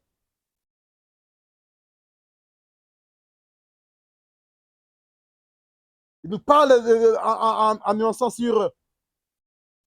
Où je vais lire ça. Il dit, qu'est-ce que c'est la même promesse, la même manne qui était tombée sur eux pour leur donner la vie éternelle, comme la même manne qui avait soutenu les enfants d'Israël dans le désert. Le même baptême du Saint-Esprit qui soutient l'Église jusque dans la gloire. Dieu a envoyé le Saint-Esprit dans l'Église pour nous soutenir jusque dans la gloire. C'est le Saint-Esprit qui va nous accompagner tous les jours de notre vie sur la terre. Jusqu'à ce que ces jours-là, Dieu va nous appeler. Le jour que nous allons entendre sa voix. Le jour que nous allons entrer dans la gloire. Il y a la nourriture que nous devons manger, qui est le Saint-Esprit. La Bible nous dit sur les enfants d'Israël, qu'ils mangeaient là, c'est là, chaque jour, jusqu'à ceux qui sont entrés dans la frontière d'un pays, d'une terre qui était habitée. Et jusqu'à ce que nous arrivons dans la gloire, nous devons nous nourrir du Saint-Esprit de Dieu. Et le Saint-Esprit ne se nourrit rien d'autre que ce qui est écrit, que la parole de Dieu. C'est la nourriture du Saint-Esprit. Et l'homme qui a cela dans son cœur ce matin doit se nourrir de la même chose chaque jour. Sinon, tu mourras. Il dit ceci. Et chaque homme, comme le sacrificateur était alors, le mur de séparation a été détruit. On a vu ça. Chaque homme qui viendra à Christ et qui croira qu'il est le rémunérateur de ceux qui le recherchent et qui renonce à ses péchés et ouvre ses bras à Dieu peut avoir non pas quelque chose qui ressemble à cela, une imitation de cela, mais un cœur authentique, plein de véritables baptêmes du Saint-Esprit. Ce matin, chaque homme qui vient à Dieu, c'est à donner au Seigneur, doit manger la parole authentique de Dieu. Le Saint-Esprit authentique qui a été donné comme la nourriture, la manne qui a été donnée aux enfants d'Israël.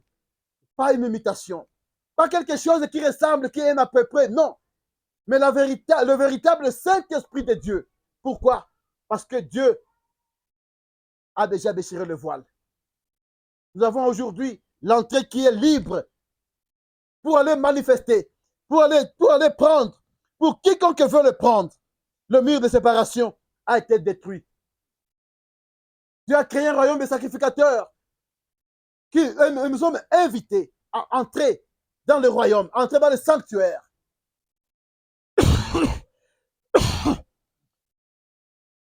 Pour aller manger cela. Le prophète dit ceci, le paragraphe qui suit, Jésus 75. Il dit, cela vous fait agir de même, comme un homme ivre.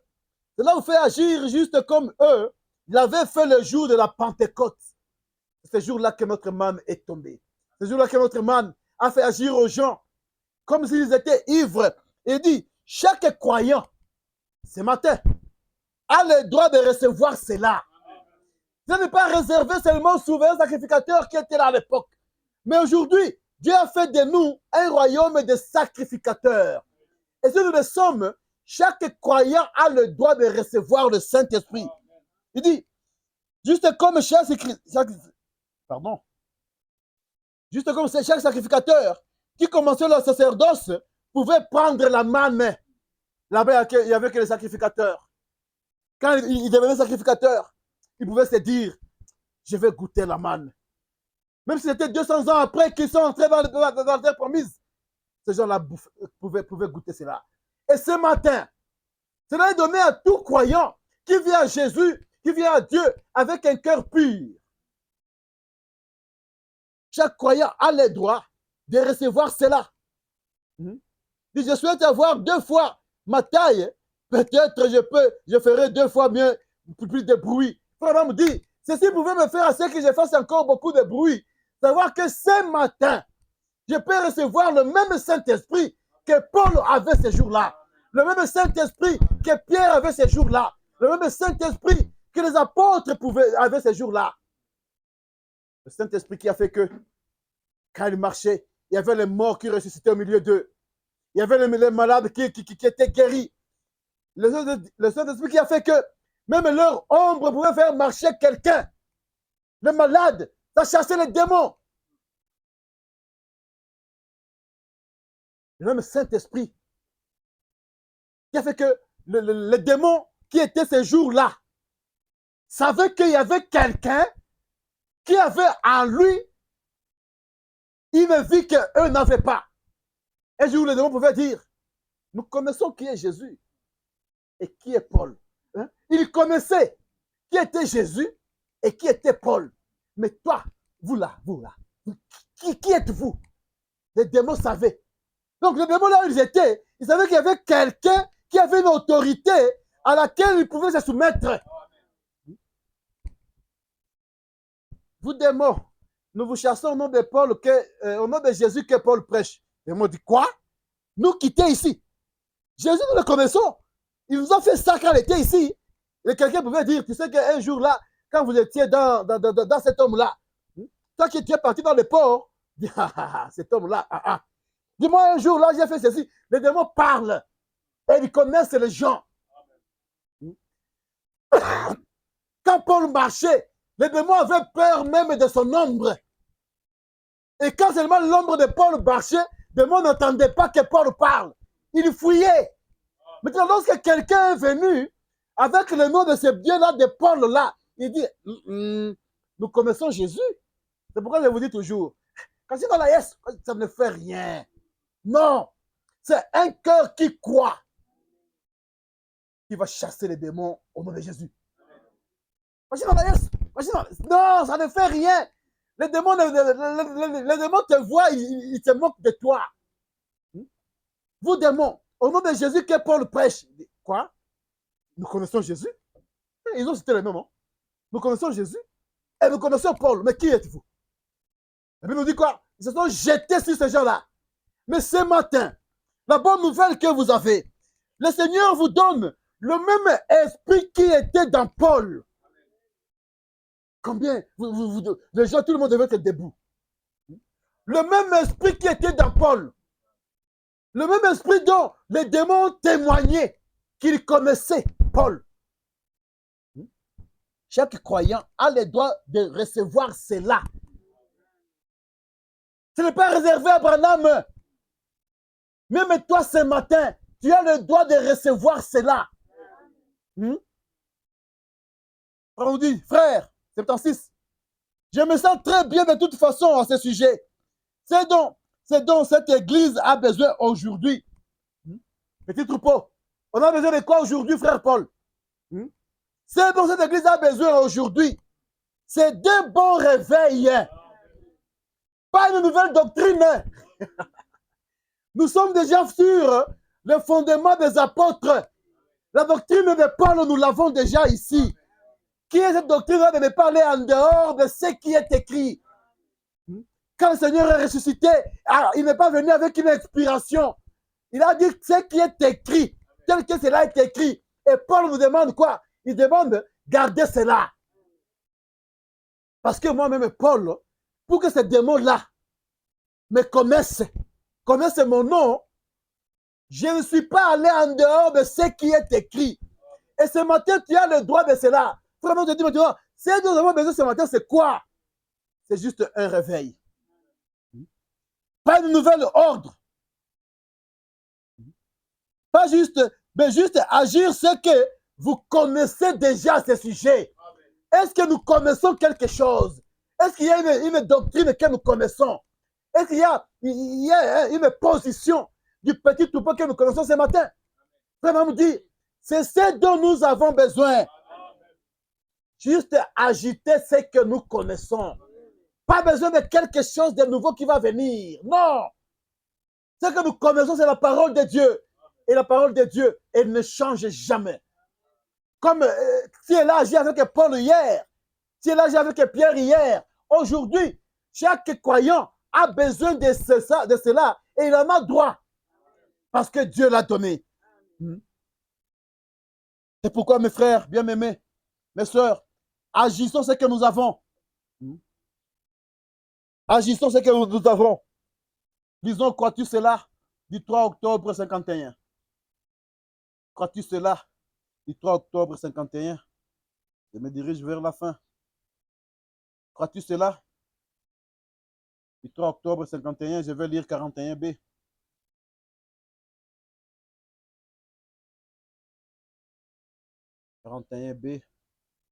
Voyons ce que le prophète nous dit encore là-bas. Il dit, nous n'avons pas besoin d'une nouvelle doctrine ce matin. Non. Nous avons besoin d'agir avec ce que nous avons.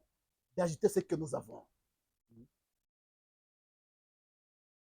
ne sommes pas des gens là qui doivent être flottés par tout vent de doctrine, tel que l'Écriture le dit. Mais ce que le Seigneur a donné, ce que le Seigneur nous a donné, c'est cela que nous devons agir. Nous devons agiter encore ce matin. Voyons ceci. B. 41b. Crois-tu cela? Il dit, oh frère, oh, direz-vous, frère Branham, je sais, mais c'était pour cette église-là d'autrefois. Le Saint-Esprit de Dieu n'était pas pour l'église-là d'autrefois seulement. Vous nous dites ceci, non. Pierre leur a dit de se repentir chacun d'eux. Est-ce qu'il y a quelqu'un qui s'est repenti ici? Et de se faire baptiser, et il recevrait le don du Saint-Esprit. Voilà ce que Pierre leur avait dit. Il dit, car la promesse est pour vous, pour vos enfants, pour tous ceux qui sont au loin, en aussi grand nombre que le Seigneur notre Dieu les appellera. Il dit donc, pas une bouchée, mais un vrai cœur plein du baptême originel du Saint-Esprit qui est descendu le jour de la Pentecôte. Quand nous croyons, nous avons le même Saint-Esprit qui est descendu le jour de la Pentecôte. Si nous suivons la même ligne que le Seigneur avait donnée, que Pierre avait suivi, que Paul avait suivi, que Philippe avait suivi, que les 5000, les 3000 qui ont cru le premier jour, quand ils ont demandé à Paul, à Pierre, que faire, et aux disciples, ils ont dit, repentez-vous, et que chacun de vous soit baptisé au nom de Jésus-Christ pour le pardon de vos péchés, et vous recevrez les dons du Saint-Esprit. Il dit, qui est descendu de la Pentecôte, il dit, c'est réel pour l'Église aujourd'hui. Le Saint-Esprit qui est descendu le jour de la Pentecôte est réel pour l'Église aujourd'hui. car chaque croyant qui passera par derrière le rideau, on a vu que le rideau est déjà déchiré, que le Seigneur nous a invités. Il dit, venez, entrons maintenant. Il dit, quand nous entrons derrière le rideau, là-bas, qui entrera dans ce sacerdoce, là où il y a les sacrificateurs, a le droit de manger la manne originelle qui était tombée le jour de la Pentecôte. Une véritable bénédiction du Saint-Esprit à l'ancienne mode. Ce matin, Dieu a fait descendre encore cette manne-là. La même manne qui est descendue le jour de la Pentecôte.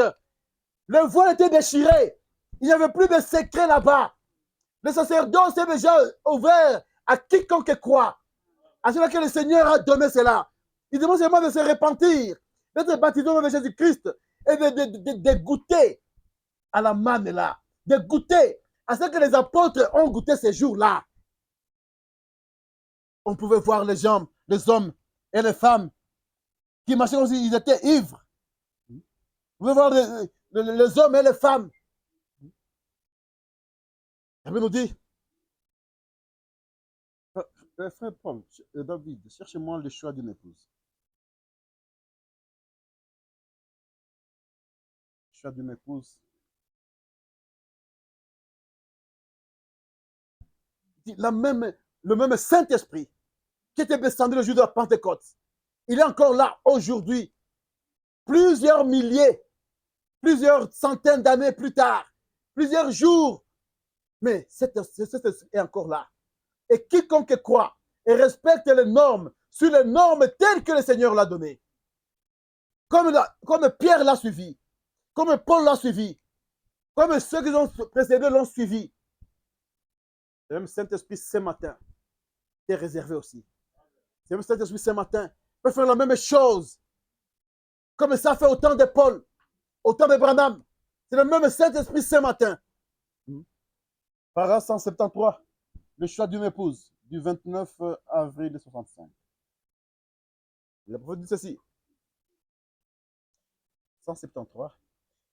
Quand Israël quitta l'Égypte et s'est mis en route vers la terre promise, il avait approximativement 2 millions de gens.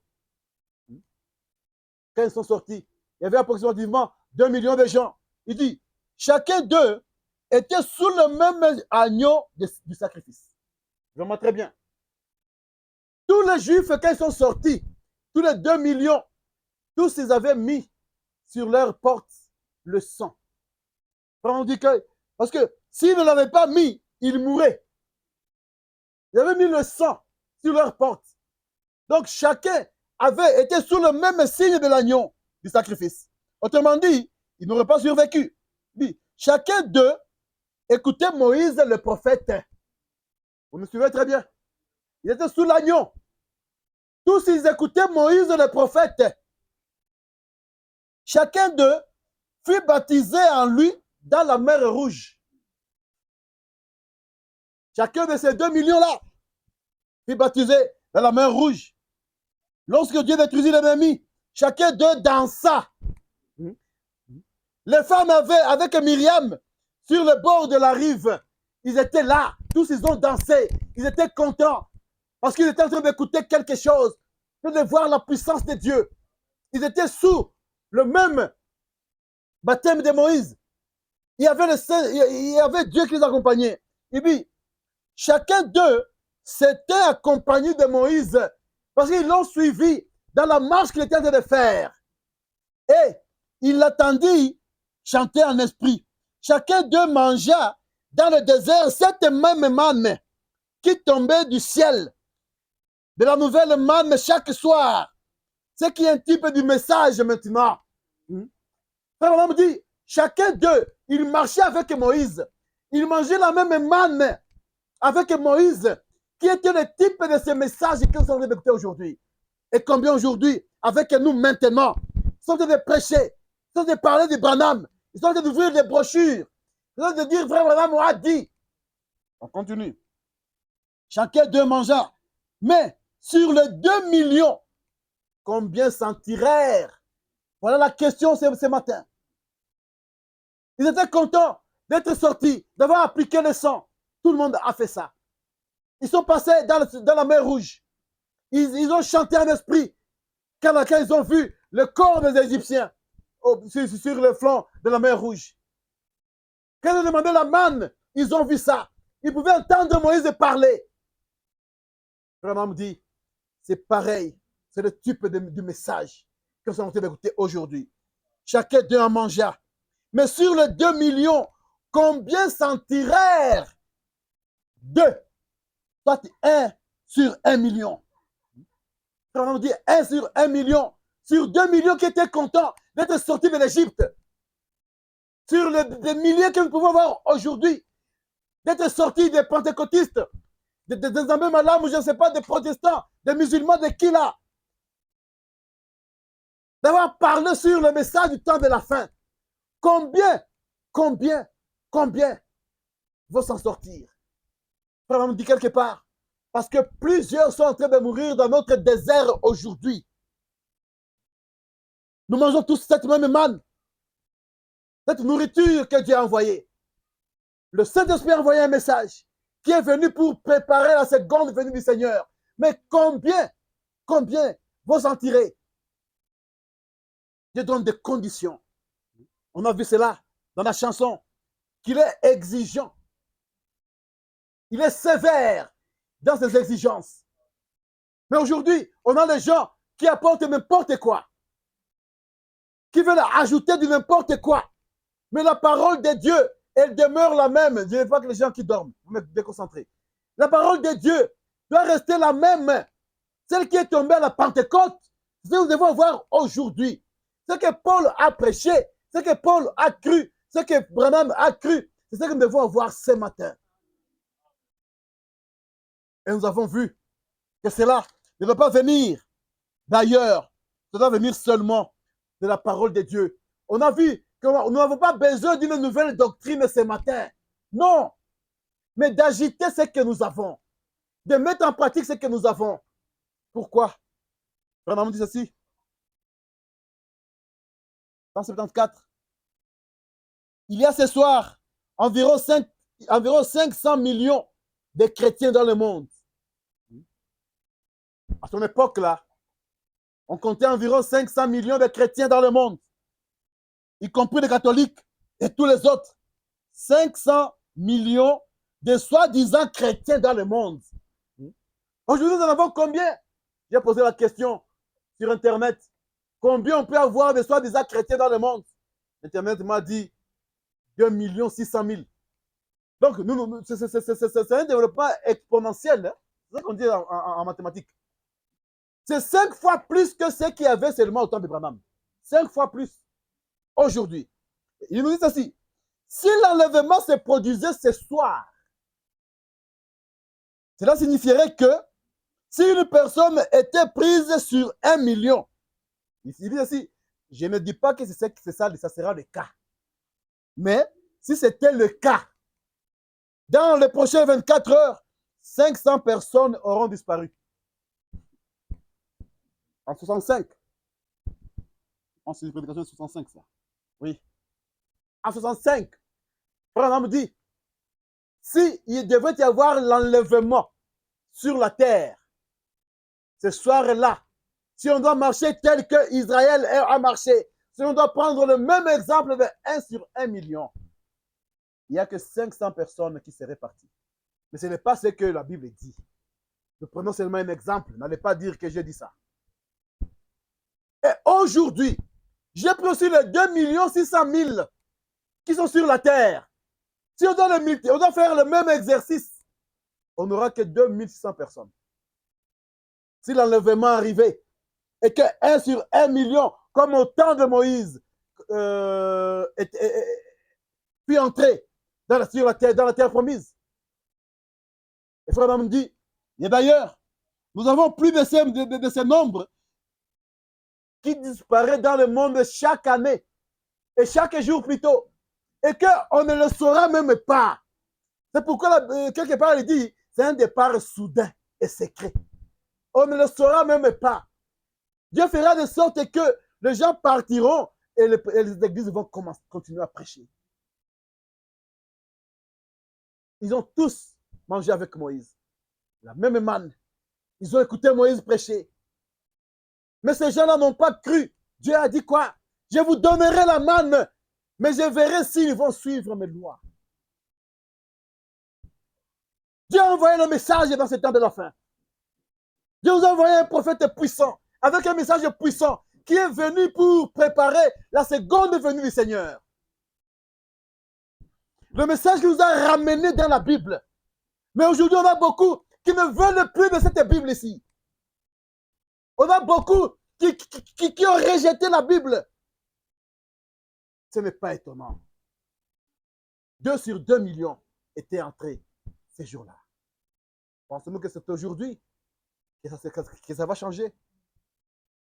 Mais ce que Dieu nous demande, ce que Dieu nous recommande maintenant, c'est de rester fidèle à cette parole. C'est de garder la foi. C'est de marcher sur les traces des apôtres, sur les traces des prophètes, sur les traces de ceux-là qui ont fait de la Bible leur nourriture quotidienne. La manne ce matin, c'est ce message que nous sommes en train d'écouter. Ce message que Dieu a envoyé. Ce message qui n'est pas mélangé. Mais pour tous ceux-là qui ont mélangé le message, ils sont en train de consommer quelque chose qui est pourri. Pour tous ceux-là qui ont mis la pensée humaine là-dedans, ils sont en train de consommer quelque chose que Dieu n'a plus donné. Quelque chose qui n'a plus l'accompagnement ni la bénédiction de Dieu. Manger avec Moïse, c'était une bonne chose. Écouter Moïse, c'était une bonne chose. Mais lorsque le temps d'arriver, lorsque le temps d'entrer est arrivé, tous ceux-là qui ont dansé avec Moïse, qui ont mangé, qu'est-ce qui s'est passé? Quel a été leur sort? Combien sont entrés? Bien-aimés, frères et sœurs, voilà la question que nous devons nous poser ce matin. Voilà la question que chacun doit se poser. Le prophète nous a dit, nous n'avons pas besoin d'une nouvelle doctrine. La doctrine, vous l'avez. La doctrine, Dieu nous l'a donnée. La doctrine, Dieu nous a donné une position. Mais est-ce que nous nous mettons à agiter cela? Est-ce que nous consommons cela chaque jour? Parce que si je ne consomme pas, je vais mourir. Et beaucoup sont en train de mourir aujourd'hui. Ils peuvent beau avoir parlé du message, ils peuvent beau avoir parlé de la Bible, ils peuvent beau avoir fait tout ça, mais il y a les recommandations que le Seigneur a données. C'est lui qu'il a recommandé à ce que le peuple puisse suivre. Pourquoi? Parce qu'il est sévère aux exigences qu'il a données. Et ce matin, il t'appelle, le voile est déchiré, du haut en bas. C'est que le sacrificateur seul pouvait consommer et goûter. Et d'ailleurs, l'Écriture dit, venez et goûtez combien l'Éternel est bon. Que Dieu vous bénisse au nom de Jésus-Christ.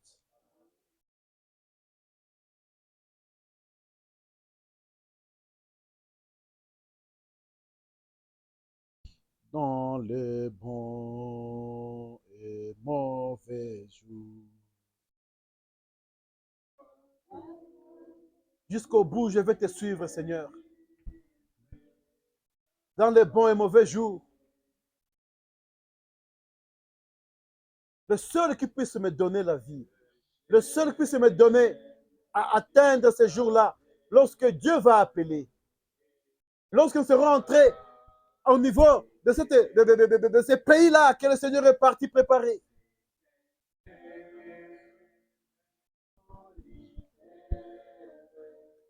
Difficile. Et pour y arriver ce matin, mes frères, mes sœurs, c'est un chemin solitaire que chacun doit suivre. Que chacun doit mettre en application chaque parole que le Seigneur nous donne. Ce n'est pas une question d'un groupe. Si tout le monde ne va pas suivre Dieu, si tout le monde ne va pas suivre la Bible, moi, je le suivrai. Oh. Et donc, vous pouvez dire, si vous ne voulez pas suivre le Seigneur, moi et ma maison, nous le suivrons. Le chemin du calvaire, Et c'est un chemin d'étroit, c'est un chemin d'étroit qui ne demande pas des gens qui sont surchargés du péché, des choses de ce monde. Mais il a besoin des gens qui se sont dépouillés pour le Seigneur Jésus-Christ. Oh, jusqu'au bout, je vais te suivre. Alors suivre le Seigneur en mangeant la manne qu'il nous a accordée. Cette manne qui nous conduira jusque dans la terre promise. Oh Dieu Tout-Puissant, merci Seigneur. Merci, oh Dieu Tout-Puissant. Dieu notre Père, toi le Créateur des cieux et de la terre, toi le Père de notre Seigneur Jésus-Christ, toi le Dieu qui a déchiré le voile du haut en bas, ô Seigneur Jésus. Toi Père éternel, qui en venant sur la terre, tu as dit le Seigneur n'a pas agréé les sacrifices, mais tu as préparé un corps, car ce corps-là, ô Dieu Tout-Puissant, devrait être frappé. Ce corps-là devrait ouvrir la voie qui mène vers le salut, la voie qui mène vers le sacerdoce, la voie qui mène, ô Dieu, là où chaque croyant ce matin a le droit de consommer cette manne fraîche que tu as envoyée le jour de la Pentecôte. Seigneur Jésus, nous sommes un peuple heureux ce matin de savoir, Père éternel, que tu nous as aimés, de savoir, oh Dieu, que tu nous as connus et que tu nous as préparés, Seigneur Jésus, pour nous nourrir encore ce matin. Nous venons à toi, oh Dieu Tout-Puissant. Seuls nous ne pouvons pas, Seigneur. Seuls, Seigneur Jésus, nous ne sommes pas en mesure, Père éternel, de continuer, d'avancer, oh Dieu, et de prendre, Seigneur Jésus, sur ce que tu as de nos apôtres. Mais nous venons, Seigneur Jésus, par ton corps qui fait couler encore le sang ce matin, ce sang qui crie plus fort que le sang d'Abel. Seigneur, viens, oh Jésus, viens, Père éternel, purifie nos cœurs, Seigneur, purifie notre conscience, Père éternel, purifie nos pensées, purifie, Seigneur Jésus, nos corps, oh Dieu, purifie nos âmes, Père éternel, afin que, Seigneur Jésus, nous puissions encore être dignes, Père, d'entrer dans le sanctuaire et de consommer cette manne que tu as donnée, qui est ce message du temps de la fin, Père éternel, que tu nous as donné, Père. Ce message qui est venu pour préparer la seconde venue du Seigneur. Père Saint, combien nous sommes heureux, ô Dieu, de savoir, Père, que ce n'est pas tous ceux-là, Père Saint, qui ont consommé avec Moïse dans le désert, qui sont entrés, mais ceux-là que toi tu as préparés, Seigneur. C'est pourquoi, Père Saint, viens, ô Dieu, prends cette parole, Seigneur Jésus, sur ces chemins solitaires, Père éternel, enseigne chaque frère, enseigne chaque sœur, individuellement, Père éternel. Va lui montrer, Père Saint, apprendre déjà ce qu'il a, Père éternel, ce qu'il a appris, ô Dieu, et de l'agiter, Seigneur Jésus, et d'avancer avec cela, afin que, Seigneur, un réveil, Père éternel, puisse être dans ce peuple, ô Dieu Tout-Puissant. Seigneur, nous bénissons ton saint nom. Merci, ô Dieu, de nous avoir visités ce matin et de nous avoir parlé, Créateur des cieux et de la terre. Laisse, ô Dieu, que cette parole, Père éternel, soit encore faite chère en nous, ô Dieu, car, Seigneur, nous mangeons, Père éternel, pour que la nourriture puisse faire de nous ce que nous sommes, ô Dieu. Et la nourriture de l'esprit, qui est ta parole, Seigneur. C'est cela, Père éternel, qui fait grandir l'homme spirituel. Père, nous bénissons ton saint nom. Bénis, Seigneur Jésus, ceux qui ont suivi, Père éternel, en ligne, Père éternel, ceux qui ont suivi, ô Dieu, qui vont suivre aussi après, Père Saint, qui soient aussi bénis, comme tu nous as bénis, Créateur des cieux et de la terre. Tous nos frères et sœurs qui sont éparpillés partout sur la terre, ô Dieu, nous les laissons entre tes saintes mains, car, Père Saint, nous savons que toi, tu es omnipotent, tu es omniprésent, tu es celui qui est partout, ô Dieu, et tu prends soin de tes enfants. Seigneur, merci, Père Saint, d'avoir nourri nos cœurs, ô Dieu, et nos âmes. Et Seigneur, tu connais aussi les besoins de nos corps. Tu connais les besoins, Seigneur, de notre existence. Nous appelons ton saint nom, ô Dieu, car, Père éternel, toi, tu nous connais et tu sais tout ce qui est utile pour nos pères. Bénis tes enfants, Seigneur. Bénis nos projets, ô Dieu. Bénis, Seigneur Jésus, tout ce que les enfants ont à cœur, ô Dieu puissant. Et du haut des cieux, Père éternel, réponds, Seigneur. Car, Père, tu as dit, tu as promis cela. Et tu es fidèle, Seigneur, quand tu promets. Seigneur, nous voulons nous séparer. Laisse que ta paix nous accompagne. Laisse que, Seigneur Jésus, ton Saint-Esprit continue encore à nous enseigner encore davantage ce que nous avons entendu ce matin, ô Dieu. Cette parole, ô Père éternel, qui nous prépare à notre destinée éternelle. Seigneur, nous nous confions à toi Et nous prions, Seigneur Jésus, en ton saint nom, Jésus-Christ, notre Seigneur et Sauveur. Amen. Que Dieu vous bénisse. Allons avec la paix du Seigneur.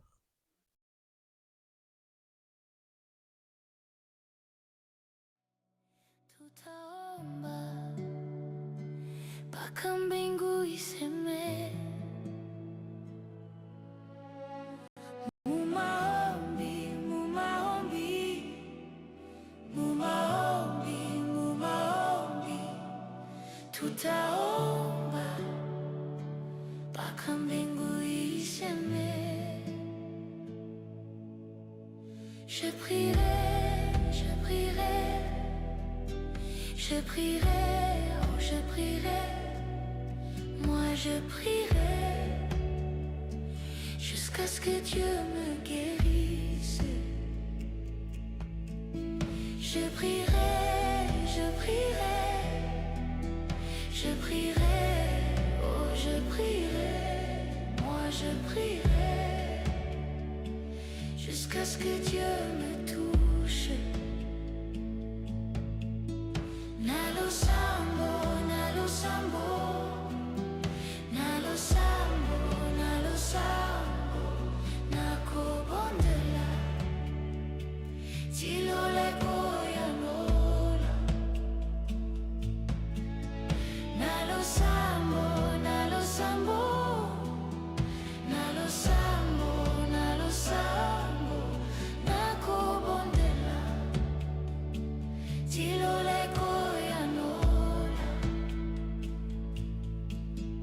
Israël a prié,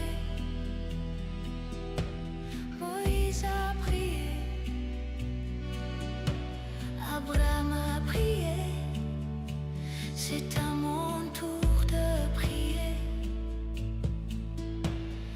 Anna a prié, Élie a prié, David a prié. C'est à mon tour de prier. Jésus a prié. Les apôtres